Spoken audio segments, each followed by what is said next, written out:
Good evening. Welcome to the new party. I'm Nora Christine. I'm about to give a really unpopular opinion, and I'm sure it's going to be especially unpopular amongst women. I'm Gray Mars. Break a record by being with 100 men in one day. And right after she was done, she recorded a documentary. I'm a vegan weed. Call yourself fresh and wear the same weak ass turtleneck on every show. Goddamn. Then we got goddamn the Sudanese Sambo. Bruh, man. And I'm Enzo. Bringing up in my lives is they're like, oh well, he's violating the Constitution by having a meme coin and him making money off it in office and everything like that. I was like, if that was the case, like there would be lawsuits up the ass and impeachment in court. I'm skeptic. Like I always say, don't let anybody trample on your constitutional rights. I'm Mia. That's not a correct power dynamic in my mind. Typically, the people that are trying to be removed are not in control. That's why they're easily being removed.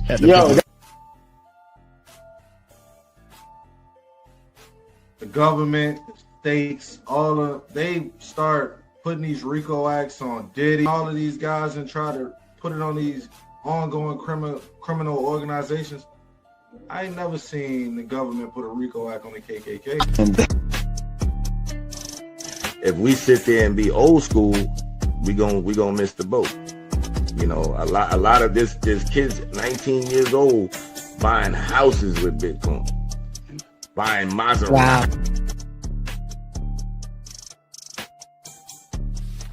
I think when it comes to the woman, if a man takes charge and he shows that he's logical, same people. That's number two. That's all theater. This is WWF.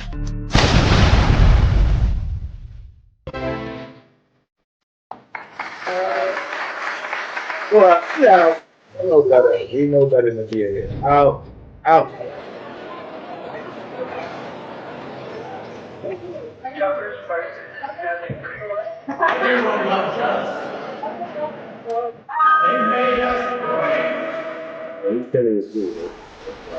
We didn't deport them, we erased them. You deport anything with a law, man.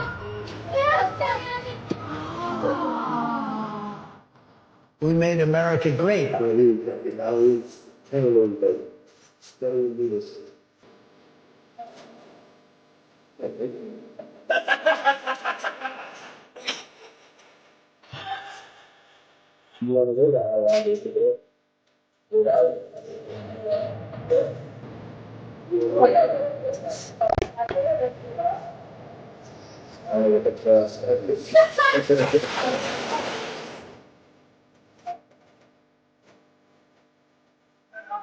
Out, dude. But if you are,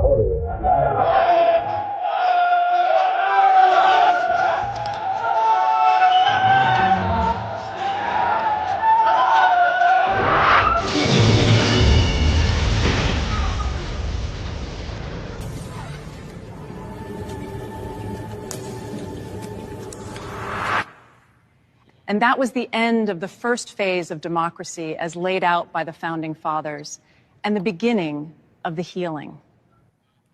Disclaimer. The views and opinions expressed on this panel show are those of the individual speakers and do not necessarily reflect the views or positions of this channel, its affiliates, sponsors, or production team.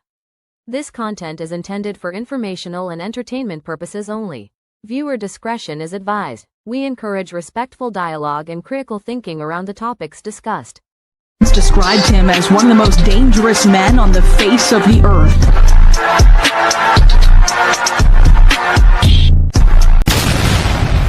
Welcome to the Man Cave. Welcome to the Man Cave. I'm Gray Mars. I'm Doc. I'm 85 Slim. Ken Billions, what's happening? It's Mia. and have been. If y'all didn't like that clip, that was Nora clip. I mean, I thought it was funny, but I'm not a big fan of AI. So Trump is doing White House renovations, but have other presidents done this before? Renovated before, President Trump's $250 million ballroom is the latest renovation to the executive mansion. But he's not the first modern president to redo the White House. President Obama, for example, had the tennis court converted to also host basketball games. And President Franklin D. Roosevelt, who swam every day, had an indoor pool installed in 1933, which President Nixon later turned into the press room that's still used today. There's also the time President Truman had to temporarily move out of the White House while it was completely gutted from 1948 to 1952. But the greatest renovation of all might be in 1814, when it was burned down by British soldiers and rebuilt to the White House we know today. So, Doc, do you feel like Trump should be doing White House renovations? Do you feel like I don't think so, only because we really haven't got the situation together with, the funding the government, and like it seems like these dudes made kind of like small renovations, a press room, a pool, putting a basketball court out there.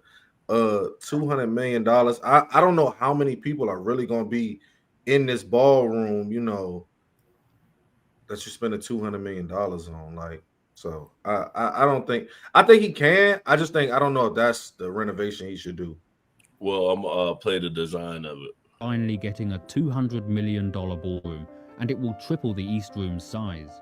Trump has greenlit a 90,000 square foot showpiece with glittering chandeliers, gold and white columns, and space for 650 guests.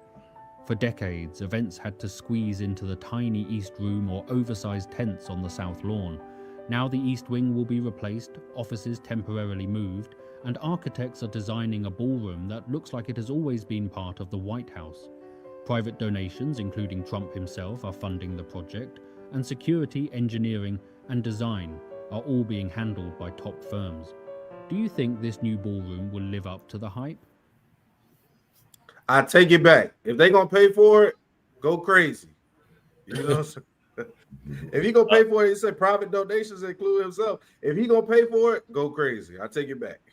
Supposedly his lawsuit from YouTube is gonna pay a big portion of it. Ken, do you feel like it's worth the money? Man, I've been to the White House before, so every president leaves a piece of themselves in it. At the end of the day, this is about personal legacy.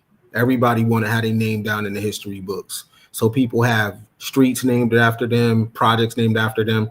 And don't forget, Trump is a real estate dude. This is what he do for real. He build shit. You know what I mean? Trump Towers in Vegas, Trump in New York, you know what I mean? Apartments. That's his real pleasure.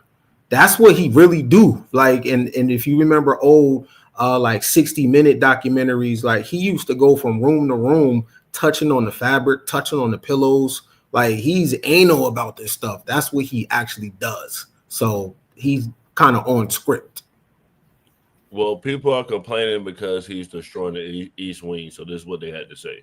But yeah, this far different. is Yeah, painful. I mean, this is historic structure. It's history being torn to shreds. And again, is everybody? I mean, so if somebody wants to go into the White House, the next person wants to just knock down all the walls and turn it into a disco. Congress can't do anything. I mean, seriously, you're destroying like one of the most historic structures on the planet. Yeah. And the cost. And are we saying that whoever we elect president has the right to destroy? Like what? Just tear things up, tear it to the ground, turn it into something else? Kind of crazy. Yeah, I don't think it's not your home that you purchased in Jersey. No, it's not yours. You rent it from the American people for 4 years. Let's get to our top story. They're saying that they're going to start doing deconstruction on it as soon as tomorrow. Is Trump destroying history? Well, it's another classic case of TDS, man. I mean, at the end of the day, because it's Trump, it's a problem. I'm glad you played the first clip that exposed the other presidents renovating. Nobody said shit. But again, because it's Trump, it's a problem. And to be G with you, as a businessman, if I found additional funds that was basically being wasted and I found so many billions of dollars, I might take a little cut and do something. You know what I mean? Just saying, I might do something. But why is that a big deal to these donkeys? How my boys say, the Democrat donkey. Why is it a big deal to these people, man? Everything he do. If Trump say, yo, I'm gonna start going swimming, people ain't gonna swim no more. I don't want to go swimming because Trump going swimming. That's just what it is. Everything this man does is a problem. I'm tired of it. I'm gonna call it Trump fatigue. Fuck it. So this is what the View had to say about it. Well, welcome, but you're not gonna like what we're about to tell you. Because you know who is still bulldozing ahead with building a White House ballroom that no one voted for, no one asked for, and once again, it's promises made and promises broken. Take a look. It won't interfere with the current building. It'll be near it, but not touching it. And pays total respect to the existing building, which I'm the biggest fan of. It's my favorite. Right behind us, we're building a ballroom. They've wanted a ballroom for 150 years. And I'm giving that honor to this wonderful place. Right on the other side, you have a lot of construction going on, which you might hear periodically. You're going to see a ballroom, the likes of which I don't think it'll be topped. Okay. Okay. That is not your building. You Correct. don't own that building. That would be like me going over to Trump Tower and saying I'm going to build a disco. You know, they've wanted a disco in Trump Tower for hundreds of years. Yeah. And so, I mean, come on, man. You don't own that building. That is the people's building. You don't own it. Let's sing it. What? You don't own it. You cannot take it down. You don't own it. Take you behind to another town. Very good. That is not our building. All demons. Mia, does he own the building? Is he wrong? What do you think? The president does not own the White House building. The White House building is owned by the American government and controlled by the American government. Presidents lease, at best, you could say they lease it for 4 years. He doesn't own it. But I think a lot of nuance needs to be added. So when Truman updated it from 1948 to 1952, it was because it was literally caving in and they had to add new electrical and plumbing. So that's why that massive renovation was done. And the same thing with FDR in early 1900. So we cannot act like willy-nilly, like every president does massive renovations and tears down walls and does all of these things. That is not the case. We're talking about a $250 million renovation. Sorry.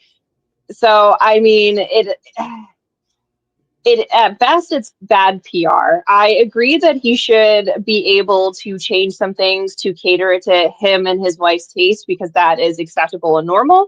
However, I mean, it's a historic site. It belongs to the American people, and to essentially destroy part of it and put in a massive ballroom seems very mid 1700s, let them eat cake, Marie Antoinette before the French Revolution. It just seems very narrow-sighted.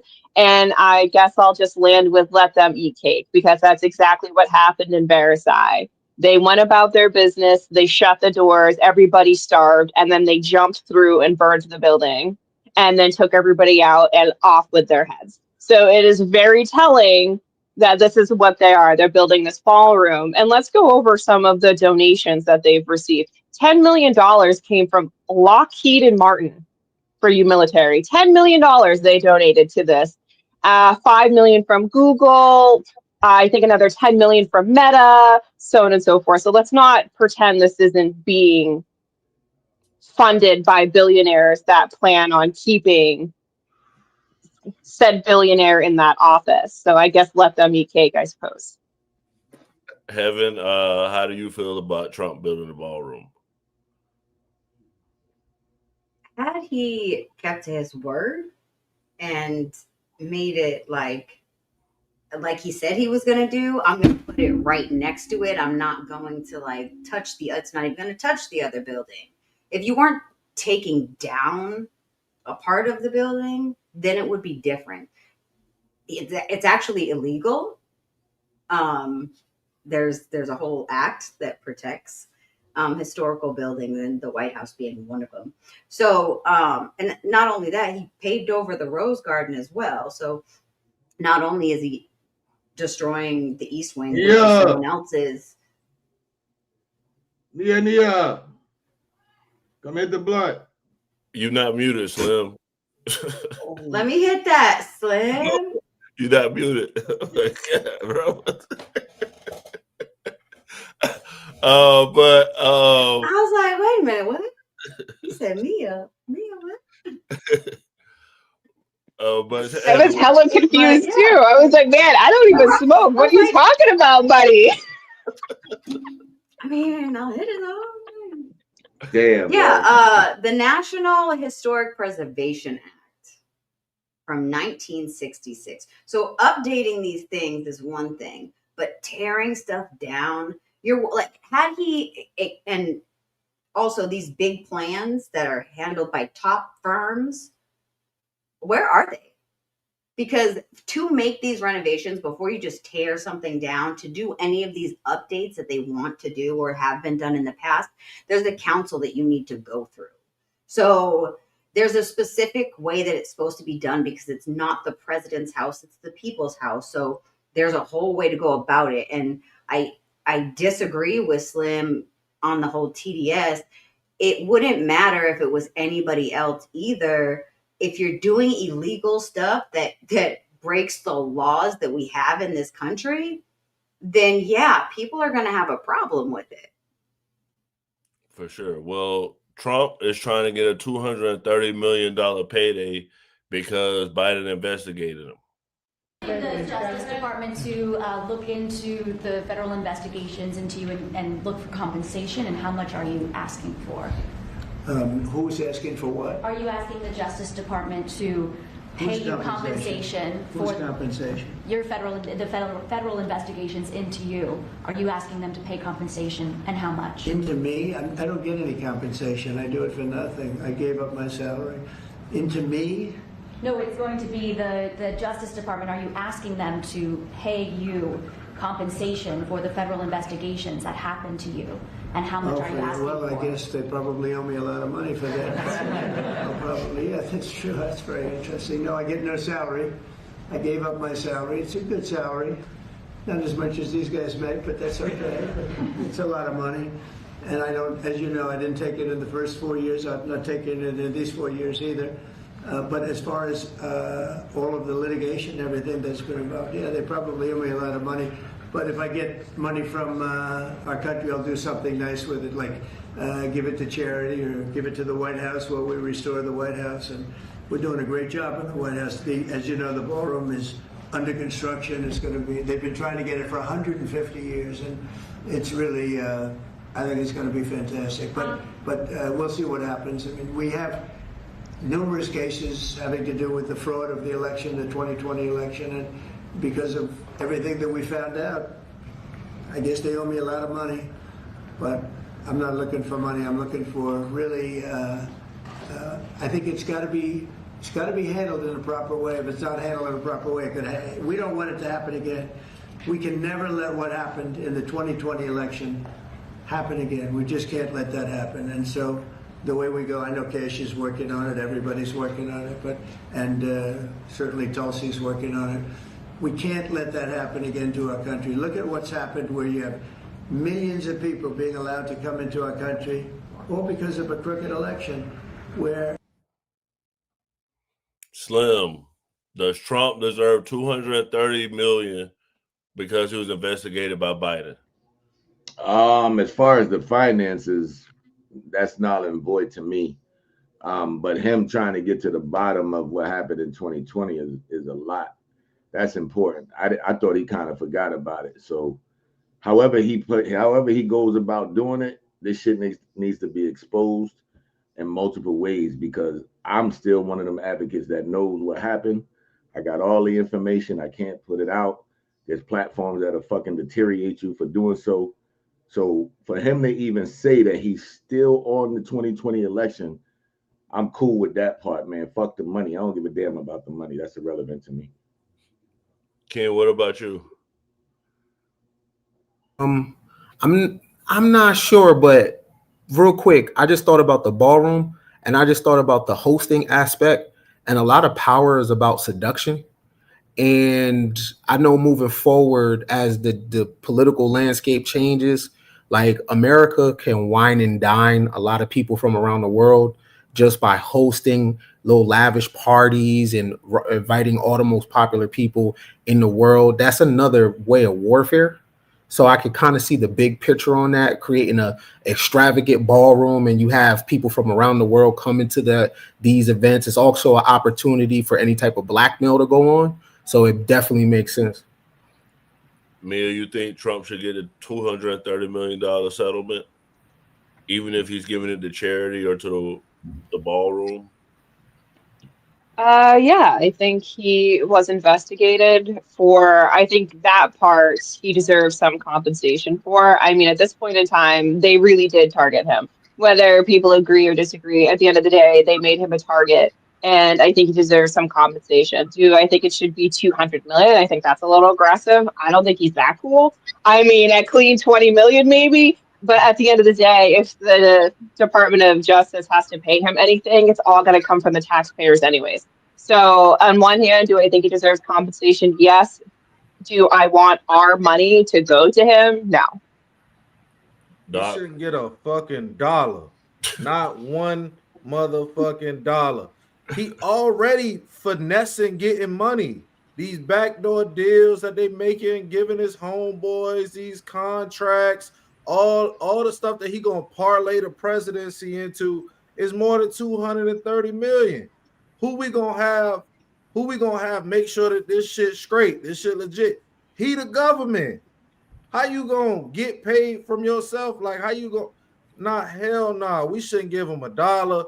Yeah, maybe they investigated him, but you ran again. You won the next time. You gonna parlay your presidency into $1 billion. We're not giving you 230 million of taxpayers' money. Eat a dick. Evan, Evan, what you think?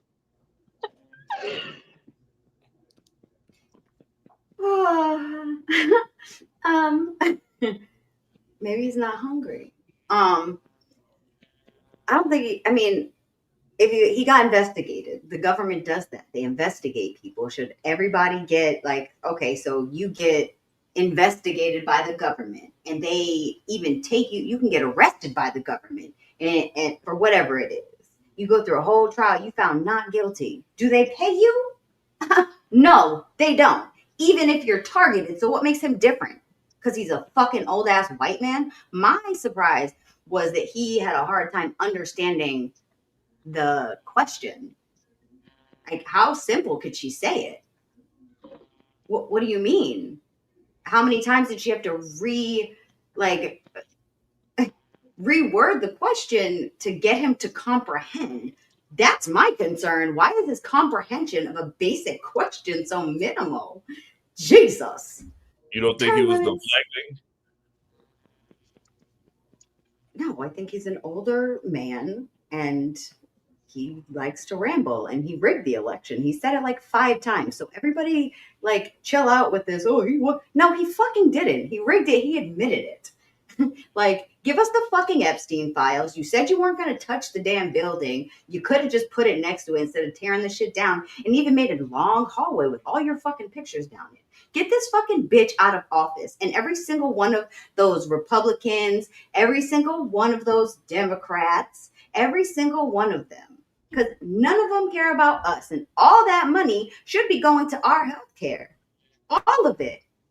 Fuck them. So we're going to switch gears because there's a mayoral race in New York City. This is what Trump had to say about it. Oh boy, here we go. Shows that if Curtis Sliwa dropped out of the New York mayoral race, then Andrew Cuomo would only trail Mondani by 4 points. Would you call Curtis Sliwa to drop out of the race so that can happen?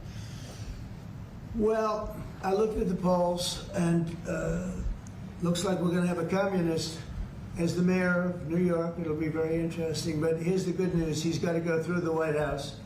Everything goes through the White House. At least this White House it does, and we'll have to see what happens. But if he dropped out, he's not going to win, and not looking too good for Cuomo either.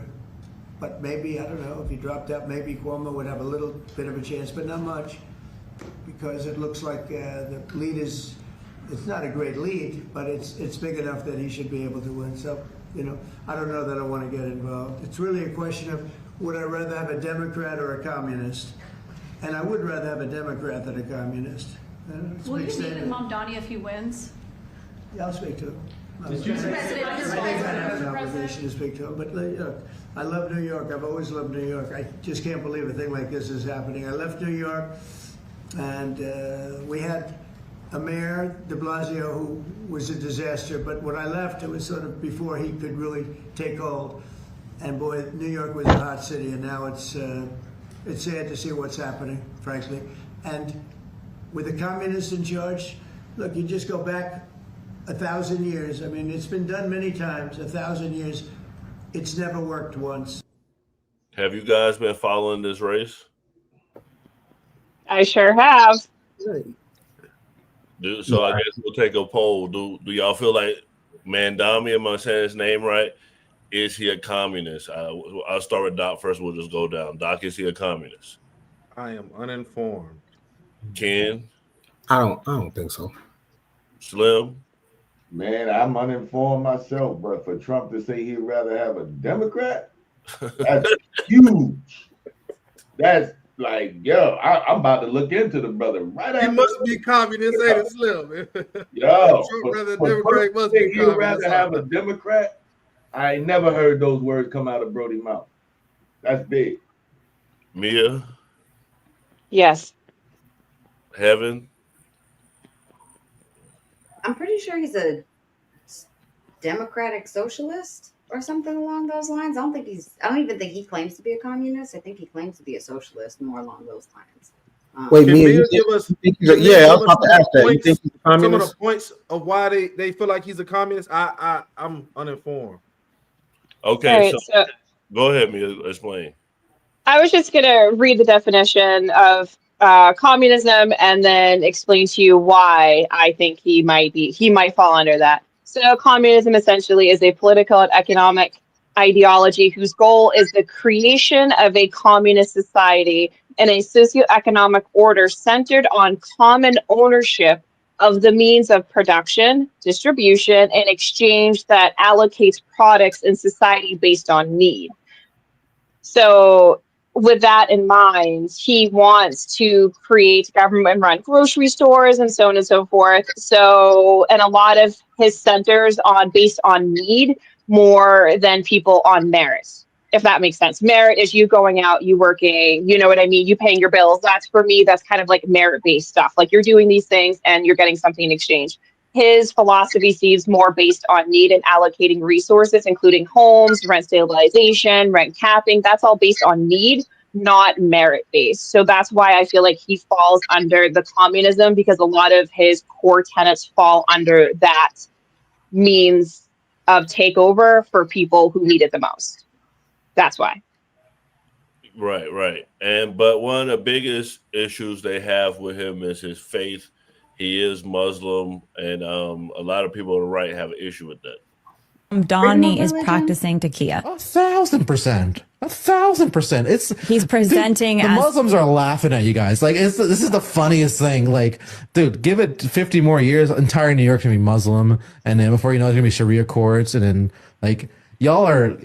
It's like it's like shooting yourself in the foot. Like I can't even believe.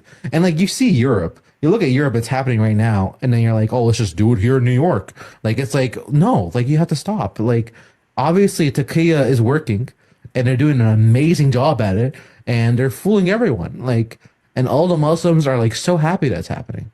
Like, this is the best thing that could happen in Islam. And he's going to win because we're too stupid.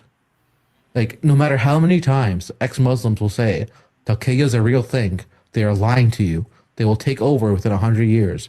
No one's going to listen because we just assume that our God is the same as their God. We just assume that their God will tell them not to lie, but their God tells them to lie. That's the difference. But are you could it be that someone like Imam Dami, he's Muslim, he's a practicing Muslim, self-professed, you know, he avowed, that's what he is. But maybe in the back of his mind, he's like, yeah, I'll be practicing Muslim and I'll tolerate other people. But the more he leads, the more for him to practice, he has to dominate. But that, I mean, I'm just saying, could it be in the back of his mind, there's a duplicity in his own mind where he doesn't realize that he is he's not intentionally practicing taqiyya, is what I'm saying. Or you think, no, it's like, this is a strategy.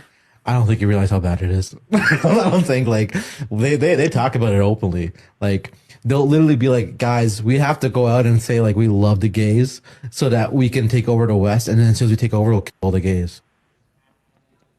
Doc, are Muslims taking over America?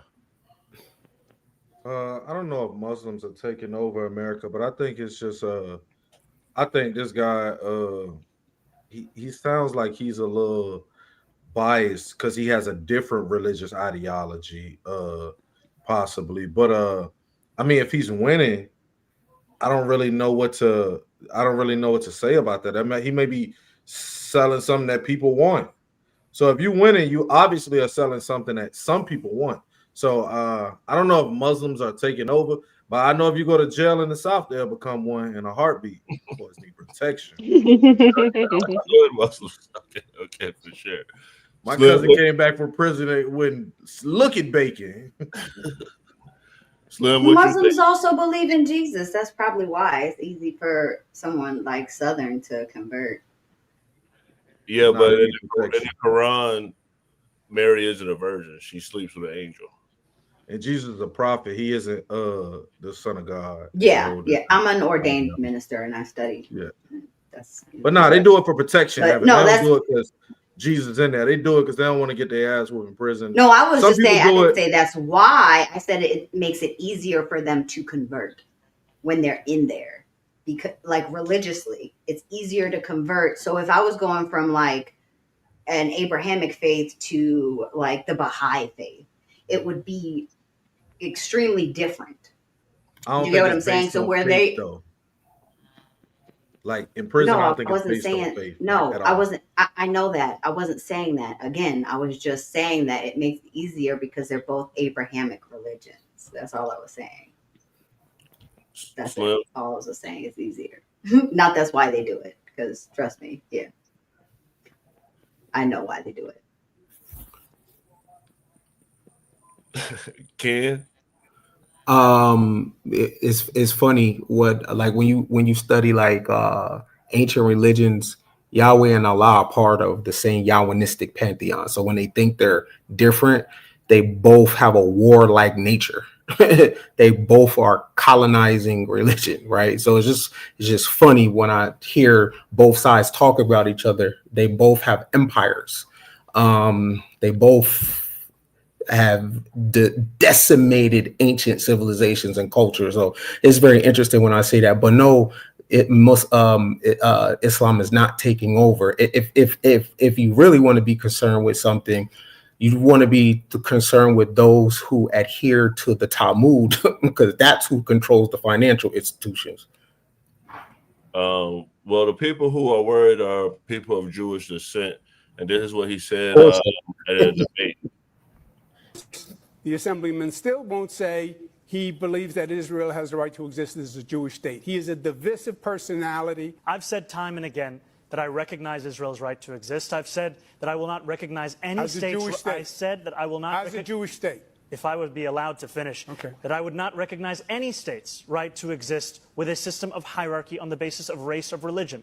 I have made that very clear. And part of that is because I'm an American who believes in the importance of equal rights being enshrined in every single country, whether we're speaking about Israel or whether we're speaking about Saudi Arabia. You can stand here and you can lie all you want, but New Yorkers know. I want to be very clear. The occupation is a reference to international law and the violation of it, which Mr. Cuomo has no regard for since he signed up to be Benjamin Netanyahu's legal defense team during the course of this genocide. I have denounced Hamas again and again, and it will never be enough for Andrew Cuomo, because what he is willing to say, even though not on this stage, is to call me the first Muslim on the precipice of leading this city, a terrorist sympathizer, is to send mailers that artificially lengthen my beard, is to say to New Yorkers that they should be fearful. What I will do is deliver for Of course, I believe that they should lay down their arms.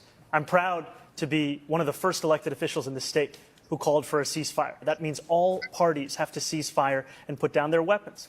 And the reason that we call for that is not only for the end of the genocide, but also an unimpeded access of humanitarian aid.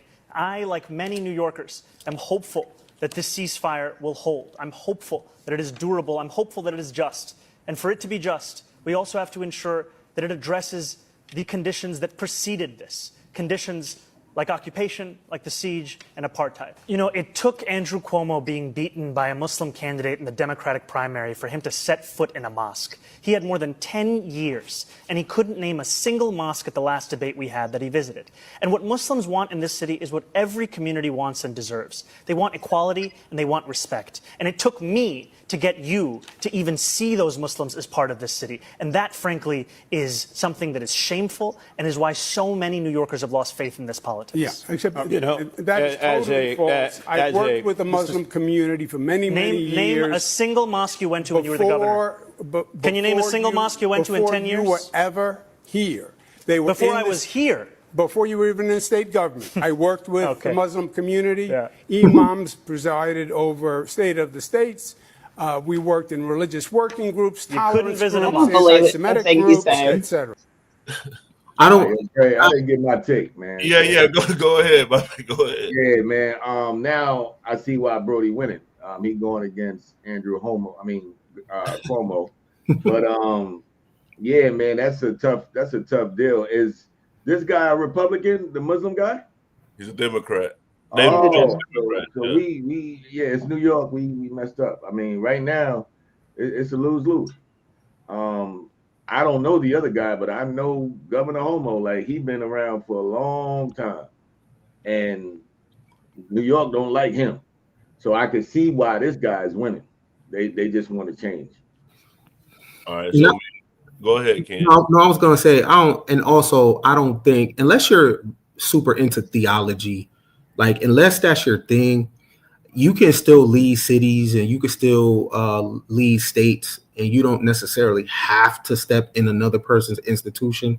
I'm not with that. I'm not with bullying people into stepping into and learning about your faith. Only if you are a student of different cultures and you've been to seminary and stuff like that. But most Catholics haven't stepped in a mosque. Most Muslims haven't stepped in a cathedral, right? It's just kind of people go with their own tribe. So unless you are just a student of different cultures, I mean, it would help because that'll help you understand who you're governing. But I don't think that's a slight against somebody to say that you haven't even stepped in a mosque. I mean, why would they? Most people stay within their group for real. So, Mia, this clip for you. Should Jews be scared? I believe Zoran Mamdani poses What are you trying to say? Why is it for me? To the security of the New York Jewish community.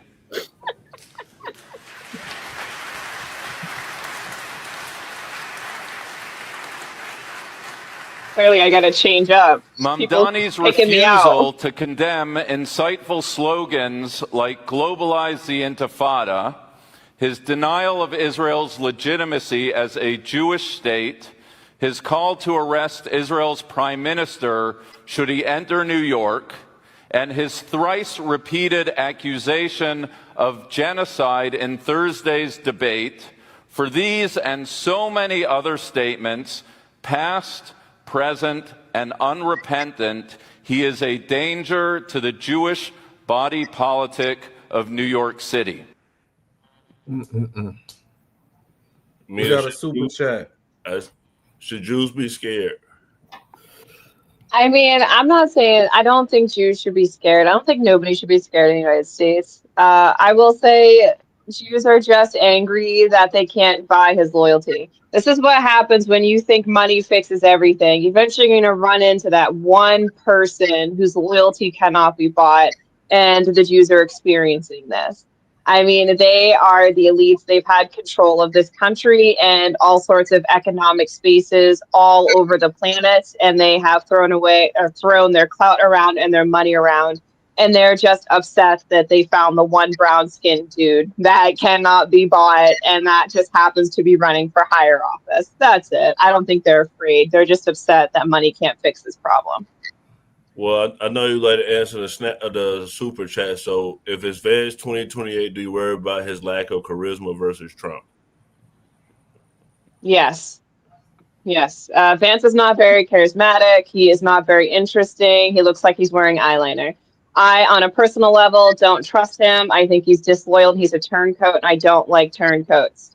That's his problem. If he had never mentioned not liking Trump or anything like that, that'd be different. You'd be able to work with. But the problem is he's a turncoat, and nobody's going to trust him like that. The only way people like him now is because Trump endorses him. But the second that Trump says, I have a problem with you, or they begin to fight, everybody will turn their back on him because he is a turncoat, and you can't trust a turncoat.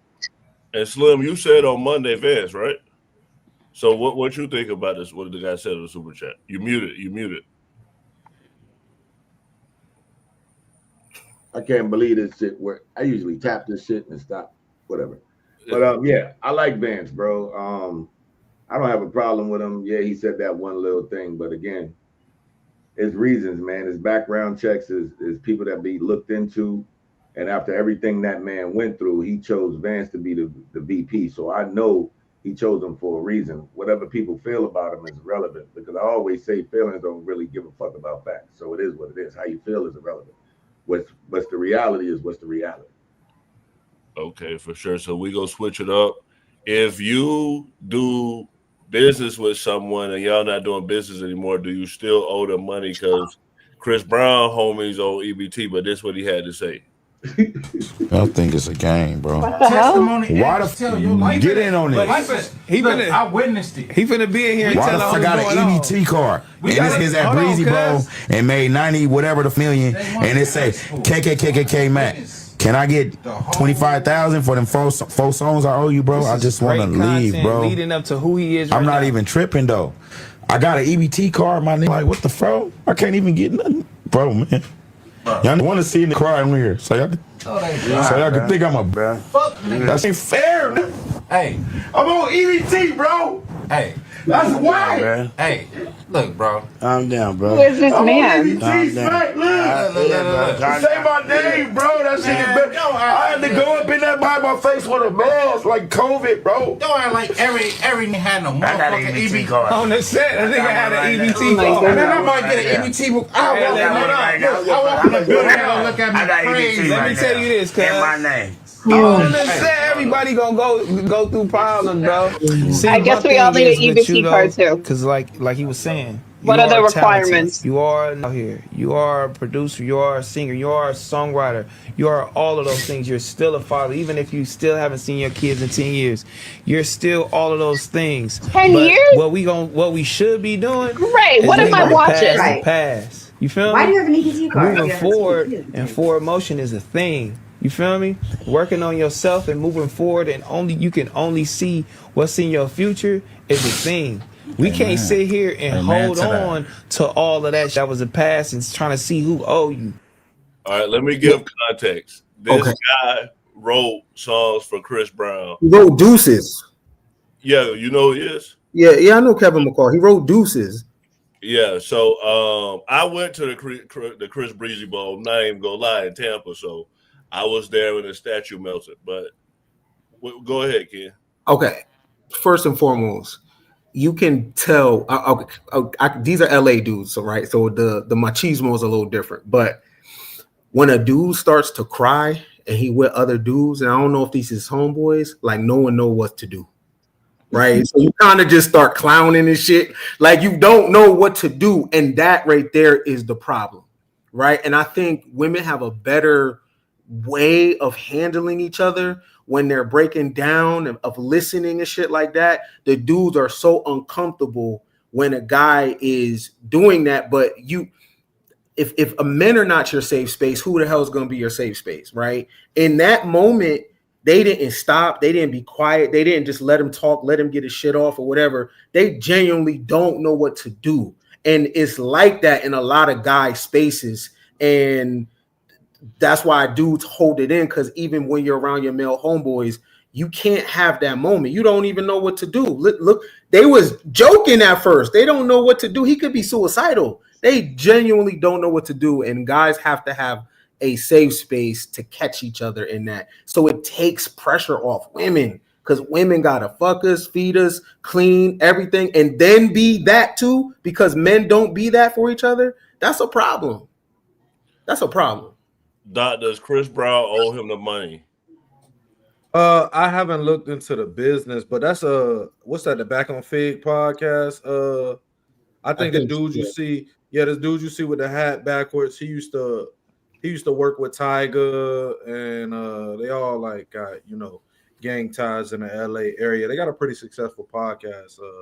But from what they say, I hadn't looked into it too much. He wrote a lot of successful songs for Chris Brown.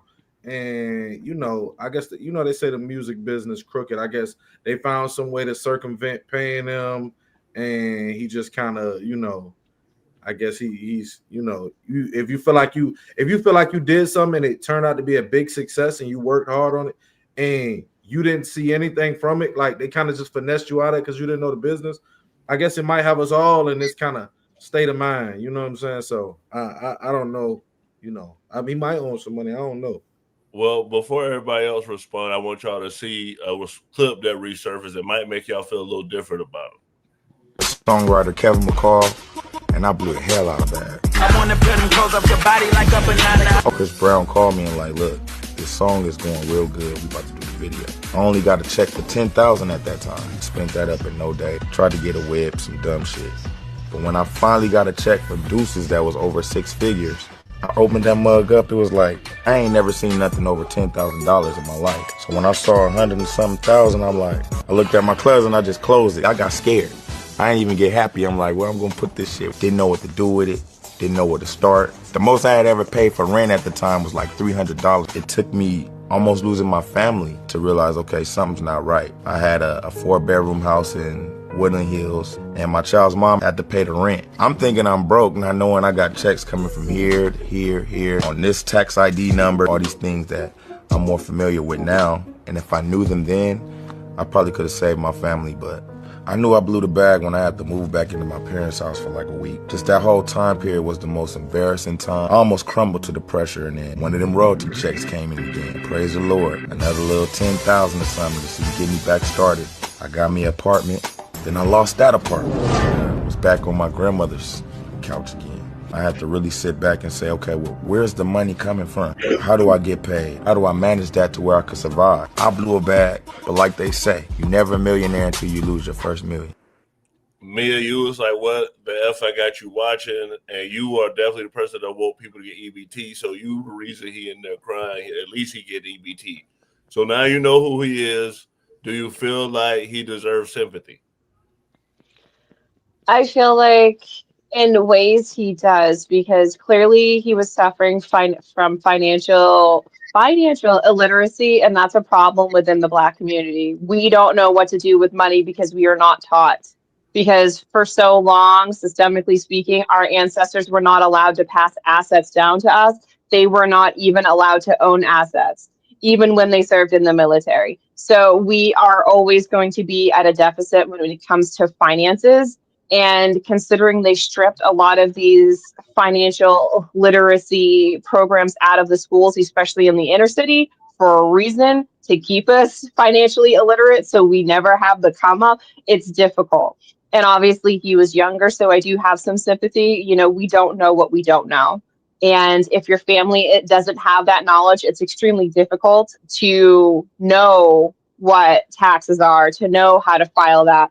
And, they're just cutting him checks. It's not like they're cutting him checks and saying, hey, you're going to need a financial manager. You're going to need this, put it in a CD, get a high yield savings account. Let's do it this way. Start a irrevocable trust for your children. These are knowledge that normally your family would pass down to you, or they would point you in that kind of direction. Or if you have a college degree, you'd be able to figure that out through college. So it's just kind of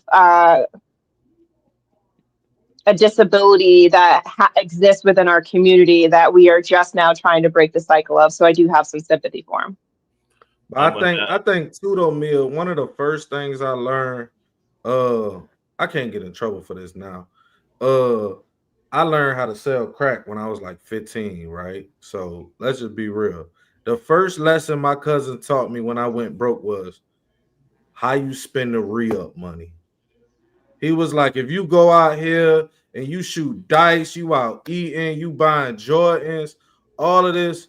He said, cuz you don't spend the re-up money, cuz you gotta leave the re-up money in the house. Bruh ain't had no re-up money. Like, come on, bruh. He knew that. Yo, you learned that in the streets early. I was 15 when my cousin was like, all right, nah. It's the But you just last proved my time. point. You said your cousin, who was your family. So you just He proved knew the it. point that I know, I but know he he knew knew your it. cousin He taught knew. you. Right. But That this nigga got a man, cousin. That he nigga got might. I don't know him. I'm sure he probably does. But you learned from your family, aka your cousin, and this man might not have been in that similar position to have that kind of knowledge passed down by his cousin. I'm not saying I'm sad that he blew through $8 million. Obviously, he could have done that better, left it for his kids, reinvested that, and made money off of that.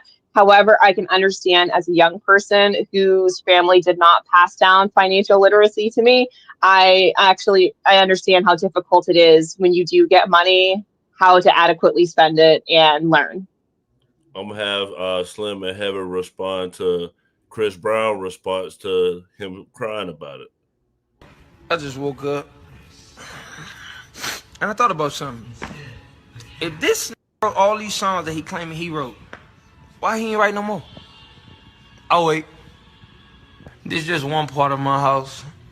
This is life before K-Mac and life after K-Mac. Man, I'm gonna stop playing with this. Thank you, K-Mac. I bought this with your money. I bought this with your money. I bought this with your money. I was thinking about giving you this, but I bought this with your money too. I bought that with your money. That's the only one on the West Coast. Oh, I bought that one with your money too. I took it, and then I bought this car. He's looking at you so disappointed, bro. You look whack. Heaven, how you feel? Do you feel like Chris Brown was wrong? I mean, I don't know. If he owes him money, then he owes him money. It don't matter how. I mean, yeah, granted, he shouldn't have blew all his money. But if you owe the man money, pay the man the money. But nah, he was being petty and ignorant for that. In the industry, the person crashing out the most is usually telling the truth. And usually in these situations, the person never say you're lying. What they do is what Chris Brown just did. The fans are going to pick him because he's popular. And what does he do? He goes to material shit.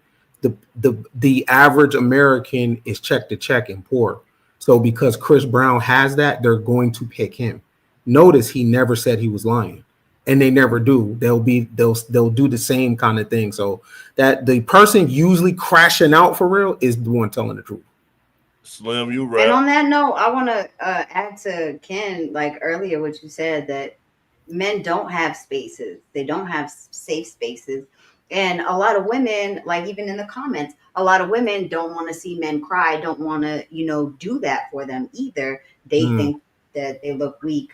I think that it's really a societal issue that we have, that we need to start prioritizing men's emotional and mental health. I just want to throw that little bit in there for you. Slim, was Chris Brown right for stunting on him? Nah, that was a little out of whack, man.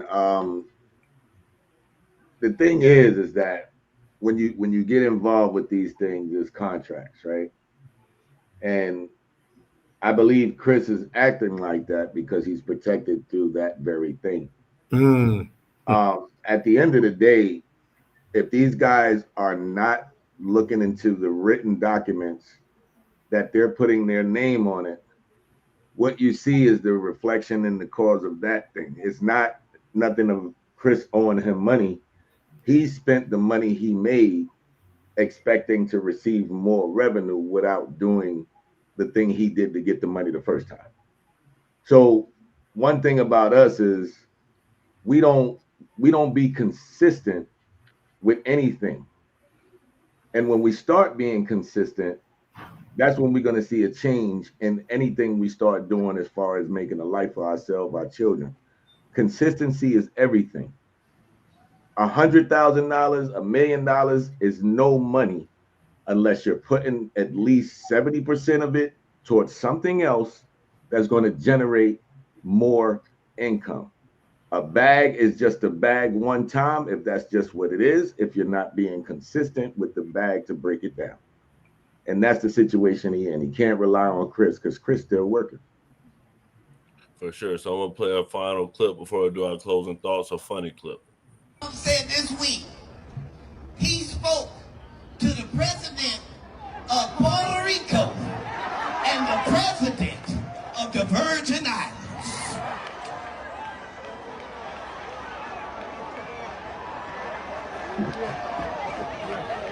Sir, you are the president of Puerto Rico, and you are also the president of the Virgin Islands. So the question is, who the fuck was you talking to? Shout out to Cat Williams. If you're watching right now and you're not subscribed, hit that subscribe button and press that notification bell to know we go live.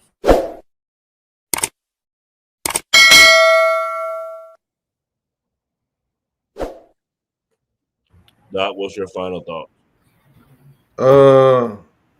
Nigga, Cat Williams had a size 10 fitted hat on, nigga. I don't know where he got that motherfucker. What that motherfucker was a soup bowl. That motherfucker been huge. That's the old hard. I'm talking about head small, like, man, what the fuck? But nah, man. I'm gonna have to look more into the mayoral race in New York City. And it looks to me as if the guy's winning because he's just a little more well-spoken than them. They seem to be trying to attack his character, and all of the things that they say he won't denounce, he seems to just be saying, like, flat out and plain, nah, hey, that's not me, or I'm not with that. And they seem to just keep trying to attack his character rather than run on principle or state their principles and have people, align with that. So I guess I kind of see why he's winning. Seems like it's going to be an easy race for him. Well, I'll play a quick clip on why Cuomo won't win, because this is what Cuomo was accused of. Upstairs in the office, the governor said, why don't we take a selfie? So his suggestion, you said? Yes. With your phone? With my phone. I then felt, while taking the selfie, his hand go down my back onto my butt, and he started rubbing it. Not sliding it, not, quickly brushing over it, rubbing my butt. And did you ask him, what are you doing? Well, this was while I was taking the selfie. I became so nervous that my hands were clearly shaking, and a lot of the photos that I was snapping were completely blurry. I showed him them, and he said, oh, those aren't good. And he said, why don't we go sit on the couch, and we can take a better one. So you sat on the couch? I sat on the couch because I thought to myself, okay, I don't think on the couch that he would have a way to just do what he just did. So I felt safer, actually, on the couch. And in the photo, I have my arm wrapped around his shoulder, almost as if, we were taking a picture with a buddy. That's why he lost his job as governor, and he was the governor of New York before. But Slim, you're a New Yorker. What's your final thoughts? Oh man, that's a shame. Like, that's hilarious. He touched your butt, but you still went and sat on the couch. Why not leave? Just saying. I don't know. Maybe I'm wrong. But yeah, man. I mean, I'm not interested in that race at all. I think we're doomed either way when it comes to New York. I'm glad I'm out of there. So cool with that. I'm gonna pray for the people of the city, and hopefully things work out either way it goes. With that being said, I'm looking forward to going to D.C. this week. I'll be there Monday and Tuesday, so I'm gonna try to get a tour of the White House. I'm also gonna try to look at that little renovation scenario and see how bad it's affecting me. But other than that, good show, fellas and ladies. God bless. Get us some pick, Slim. Yeah, I'm gonna try to do something, bro. I got you. For sure, for Sweet. sure. Up close. Mia, what's your final thoughts? I have a feeling Zoran Mamdani is gonna win. But honestly, New York is not a real place. New York is freaking crazy on a day-to-day basis. New Yorkers will be absolutely fine. They will survive. And their massive population of cockroaches and extra large rats will survive. Master Splinter will live another day. I don't think we should be afraid for New York. They're gonna be all right. For sure. Ken, what's your final thoughts? Man, my final thoughts is just to piggyback on Kevin McCall. Like, I think like the new currency right now is safe space. In all relationships, you need friendship. And the problem with like pulling up to podcasts and everything, most people are committed to talking points. But what happens when a person has a real human moment right in front of you and you don't know what to do about that? You don't know people's mental health. You know what I mean? And I don't know how you can establish safe spaces with strangers and just coming on podcast shooting shit. But I think the new currency right now is safe space, is friendship. You know what I mean? Somebody might need to get their shit off real quick, you know, practice effective listening, ask questions, not in judgment, but in just concern. Yo, you okay? You know what I mean? Sometimes just people want to get it off and they need to hear themselves talk. And you just have to be, put yourself in a position to be effective listening. You know what I mean? Don't try to run it through a filter of judgment. Don't put paint where it ain't. Just vibe with them as a human. Because for real, with prices and everything, and as we just move forward with AI, all we got is humanity. That's all you got. So if you can't extend that to each other, you ain't got nothing. Well, Ken, some people have told me the new party is therapy for them. So maybe the podcast are doing something. But Heaven, what's your final thoughts? Final thoughts. Fuck the Republicans. Fuck the Democrats. None of them care about us. And it's time that we do something about it. And that's it. Oh, and Epstein list. Give me that. Give me that. Please. Unredacted. Thank you. For sure. My final thoughts, we do this every Monday through Thursday at 8 p.m. Eastern. So come back again. Check us out. We'll keep track of the New York City mayoral race and other races. We'll actually try to get politicians on here for people in your area maybe. So we'll keep on track with everything. Tomorrow we're having a special giveaway of memberships. So come back. We're giving away memberships. You're going to be able to get exclusive content and other great things. Man Cave, have a good night.